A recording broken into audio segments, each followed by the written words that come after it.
Oi, gente, tudo bem com vocês? Espero que sim, que estejam todos bem, que continuem se cuidando, né? Pessoal, hoje vamos fazer ali aquela atividade da página 76, ok? Vamos, na verdade, fazer a correção dela, né? Vamos lá para leitura. Botos cor-de-rosa viram isca para a pesca de piracatinga. O boto cor-de-rosa está em risco. Durante o período de defeso de algumas espécies, que acontece de 15 de novembro a 15 de março, os pescadores buscam outros animais de menor valor comercial, como a piracatinga, um bagre conhecido como urubu d'água, porque se alimenta do resto de animais mortos. A carne do boto tem serviço de isca para essa pesca e toneladas de piracatinga são exportadas, principalmente para a Colômbia. Assim, as populações de maior golfinho de água doce do mundo estão sendo reduzidas a uma taxa de 10% ao ano, desde que o consumo colombiano de piracatinga aumentou. Vamos lá. Pessoal, tem ali ao lado um vocabulário para ajudar aqui no entendimento do texto, né? Para quem não sabe o que significa a palavra defeso, é a época do ano em que é proibido pescar ou caçar. Tá aí, né, gente? Volto a ressaltar a importância de termos sempre em mãos um dicionário. Eu sei que o celular é muito mais rápido, é muito mais interessante, mas, gente, quando puderem, adquiram um dicionário, os que têm, eu sei que a maioria de vocês já tem, adquiram o hábito de consultá-lo, o dicionário físico, tá? De olhar ali as páginas e procurar em ordem alfabética. Pessoal, isso ajuda muito, muito mesmo. Vamos tentar adquirir esse hábito, tá? Então, vamos lá. Aqui esse texto é dirigido. Esse texto, gente, ele não é dirigido a ninguém em especial, né? Ninguém em particular, né? Ele é dirigido a quem? A toda a sociedade. É um texto dirigido a toda a sociedade. Observe as formas nominais em destaque nesse trecho. Que função essas formas desempenham no texto? As formas nominais aqui. O que nós temos? As formas nominais em destaque. Conhecido, mortos, exportadas, reduzidas.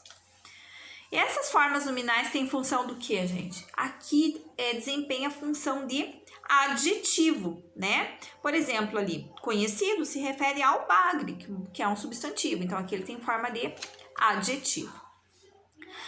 A que substantivos cada uma delas se refere? Vamos voltar ali para o texto. A forma nominal conhecido se refere a bagre. Mortos refere-se a animais. Exportadas, retoma ali, toneladas de piracatinga. E reduzidas a populações do boto. Ok? Então, conhecido se refere a bagre, mortos a animais, exportadas a toneladas de piracatinga e reduzidas populações do boto. Vamos para número 3. Assim, as populações do maior golfinho de água doce do mundo estão sendo reduzidas a uma taxa de 10% ao ano, desde que o consumo combinado do piracatinga aumentou. Letra A. Na locução verbal, estão sendo, o verbo ser está no gerúndio, uma das formas nominais. Que forma verbal poderia substituir essa locução? A forma verbal são, né? Olha como ficaria. Assim, as populações do maior golfinho de água doce do mundo são reduzidas a uma taxa de 10% ao ano, desde que o consumo colombiano de piracatinga aumentou. Posso substituir pela forma são. Mas agora vamos ali para a letra B. E quanto ao sentido? É possível afirmar que há diferença no uso de uma ou de outra forma? Há diferença quando eu uso a locução verbal ou quando eu uso somente o verbo? Sim, né? Por quê, gente? Porque a locução verbal dá um efeito de gradação. Tá dizendo ali, ela remete à ideia de que isso está acontecendo aos poucos, de que acontece dia a dia. Já o verbo no presente afirma o quê? O momento da mudança. Então, para que a resposta de vocês fique completa, vocês podem colocar lá que sim, né? A alteração quanto ao sentido, porque a locução verbal dá um efeito de gradação e o verbo no presente afirma o momento da mudança. Leia a tirinha e responda as questões 4 e 5. Vamos ali para a tirinha. Fui substituído por uma máquina e eu por um clone. Levando em conta a situação de comunicação apresentada, qual é o ponto de vista do autor a respeito da tecnologia? Ali nós percebemos uma máquina, né, retirando o leite da vaca e que a pessoa fala que foi substituída pela máquina. Aí no outro quadrinho tem uma vaquinha que tá também fechada ali e olhando para o lado de fora e dizendo que foi substituída por um clone. Isso nos leva a entender que essa vaca que está cedendo o leite aqui para a máquina é um clone, né? No sentido de que deve produzir muito mais leite do que a vaquinha normal. Então, levando em conta a situação de comunicação apresentada, qual é o ponto de vista do autor a respeito da tecnologia? O que eu posso inferir a respeito da opinião do autor aqui a respeito da tecnologia? Qual será o ponto de vista dele? O ponto de vista é de crítica, né, gente? Por que eu sei que é de crítica? Porque tanto o personagem, observem ali, tanto o personagem substituído pela máquina, quanto a vaca, não parecem satisfeitos. Então, eu posso afirmar que o ponto de vista é de crítica. E justifico essa minha resposta dizendo que tanto o personagem substituído pela máquina quanto a vaca não parecem satisfeitos, não parecem felizes, ok? Na fala do personagem, a locução verbal, fui substituído, traduz o sentido da tirinha. Letra A. O verbo em destaque é um particípio regular ou irregular? Como é possível saber disso? É um particípio regular, né? Por que é um particípio regular? Porque apresenta terminação em DO. Se vocês tiverem dúvida, volta lá para a aula sobre verbos, que eu passei os slides para vocês. E vocês têm também aqui no livro essa explicação sobre verbos, tá? O verbo substituir é um verbo abundante? Justifique. Não, ele não é um verbo abundante. Por quê? Porque só apresenta uma forma de particípio, o regular. Agora, vamos lá para a página 81, fazer esse último exercício, essa última atividade desse módulo.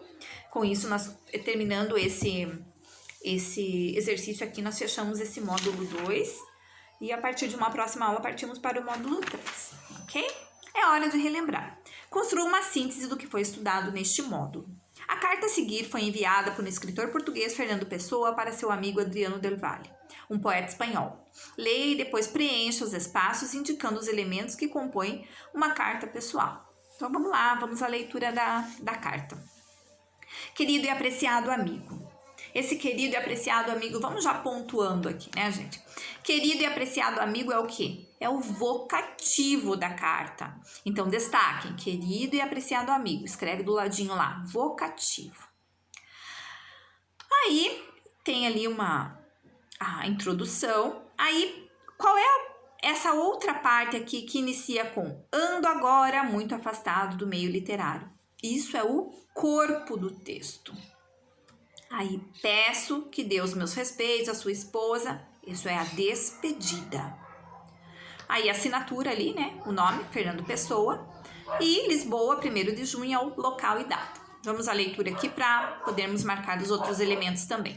Querido e apreciado amigo, mando-lhe amanhã registrados mais 2 livros. Não os mandei antes porque não sabia se valia a pena fazer o envio durante a semigreve postal.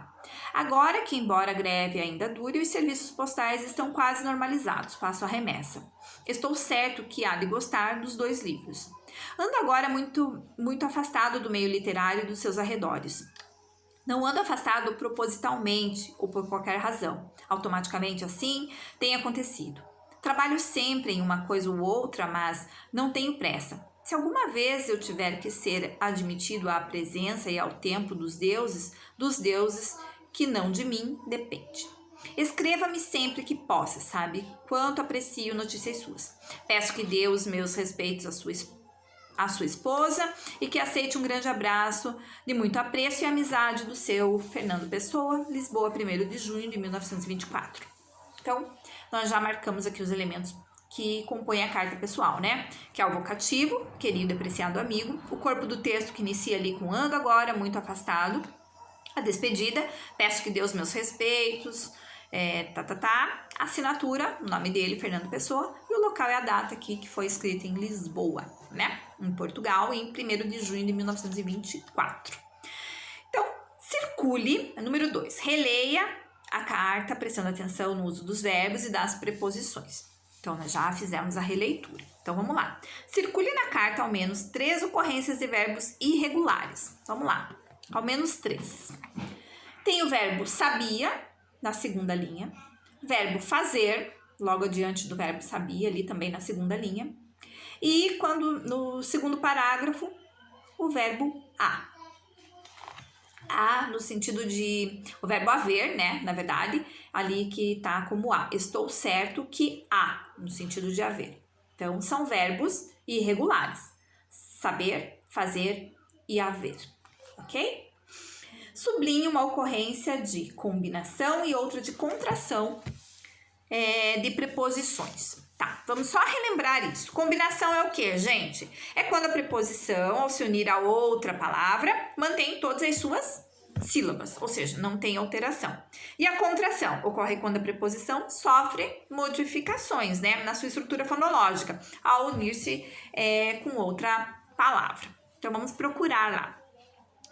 De combinação e de contração. Eu tenho aqui ao, de combinação ali no trecho onde se inicia ando agora, muito afastado, na penúltima linha, ao, e de contração eu tenho o exemplo dos, de mais os, ou seja, a preposição mais o artigo, né? Então, ao e dos, ok?